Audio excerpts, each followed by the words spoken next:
नंतर परवापासून ही प्रक्रिया सुरू झालेली आहे. ठाण्यामध्ये, कल्याण डोंबिवलीमध्ये ही स्पर्धा भारतीय जनता पक्ष आणि मिंदे गटामध्ये आहे आणि त्यासाठी निवडणूक यंत्रणेचा गैरवापर होतो. या राज्याची निवडणूक आयुक्ताचं नाव दिनेश वाघमारे आहे. त्याने नावाला जागावं. मी कालही बोललो, या वाघमारांनी निदान लांडग्यांना तरी मारावं. बरं, हे त्यांना सामील आहेत की काय? चोखलिंगम जे केंद्रीय निवडणूक आयुक्त आहे तिकडले, वाघमारे राज्याचे हे करतायत काय? हे कोणत्या प्रकारची यंत्रणा राबवत आहेत? अंबादास दानवे यांनी सांगितलेल्या गोष्टीत सत्य आहे, तथ्य आहे. हे निवडणूक अधिकारी धमक्या देत आहेत उमेदवारांना विरोधी पक्षाच्या, मागे घ्या म्हणून. कारण त्यांच्यावरती संबंधित पालकमंत्र्यांचा दबाव आहे प्रत्येक ठिकाणी. हे किती काळ चालणार? ही लोकशाही आहे का? तुम्ही याला लोकशाही म्हटलं, तुम्ही याला निवडणूक म्हणता? महाराष्ट्रामध्ये अशा प्रकारचं वातावरण कधीच निर्माण झालं नव्हतं. ते आता भारतीय जनता पक्ष, मिंदे आणि अजित पवारांनी सुरू केलेलं आहे. महाराष्ट्रातले सगळे गुंड अजित पवारांच्या पक्षात गेले. सगळे गुंड. तुम्ही कोणत्याही गुंडाचं नाव घ्या आणि कोणत्याही गुंड टोळीचा संदर्भ द्या, ते सगळे अजित पवारांच्या पक्षात आहेत आणि हा पक्ष भारतीय जनता पक्षाबरोबर सत्तेत सामील आहे. केडीएमसी मध्ये भाजपचे अनेक उमेदवार बिनविरोध निवडून आले.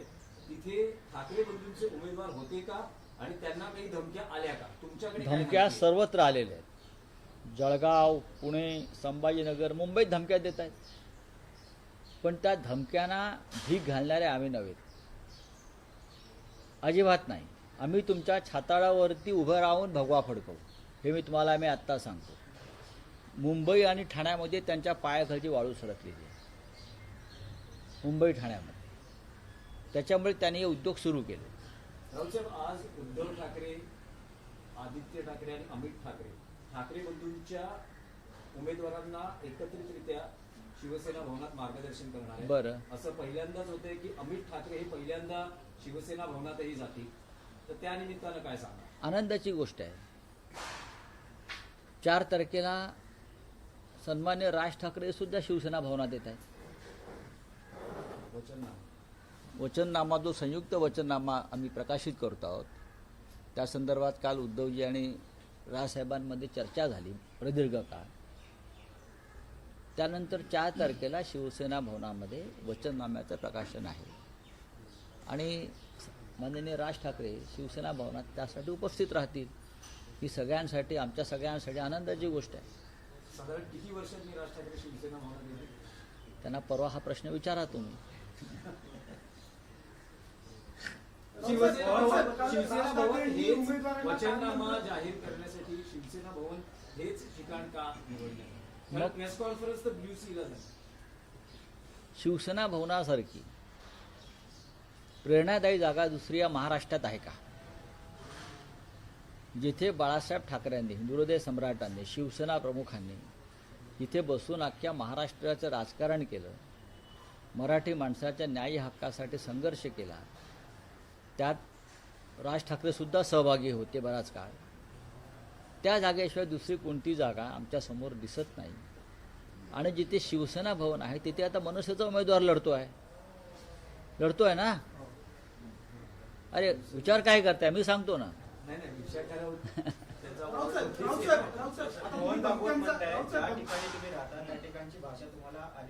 मग मोहन भागवतांना सांगा, बोला मराठीत बोला. त्यांना कधी मराठीत बोलताना ऐकलंय का तुम्ही जास्त? बोला ना मराठीत. नाव भागवत आहे ना तुमचं. मग राष्ट्रीय स्वयंसेवक संघाचं हेडक्वार्टर, मुख्यालय जर नागपुरात आहे, त्यांनी त्यांचा सगळा कारभार मराठीत केला पाहिजे. तुम्ही जा त्यांच्याकडे, हिंदीमध्ये बोलतात. राज ठाकरेंनी त्यांच्या उमेदवारांना कानमंत्र देताना, सल्ले देताना सांगितलं होतं की तुम्हाला ऑफर्स येतील आणि तुम्ही त्याला बळी पडू नका. आणि स्वतःला देखील ऑफर आलेल्या होत्या, त्या सर्वांना त्यांनी पळवून लावलं असं त्यांनी जाहीररित्या सांगितलं. हो, मला माहिती आहे. मला ही सगळ्या पडद्यामागच्या पटकथा मला माहिती आहेत. कोणाच्या ऑफर होत्या? कोणाच्या ऑफर्स होत्या? कशाला सांगायला पाहिजे? मराठी माणसामध्ये फूट पाडण्यासाठी सगळ्या पद्धतीचे प्रयत्न केले, पण राज ठाकरे साहेब हे अत्यंत ठाम राहिले की मराठी माणसामध्ये यावेळेला कोणती फूट पडू देणार नाही. उद्धव आणि राज ठाकरे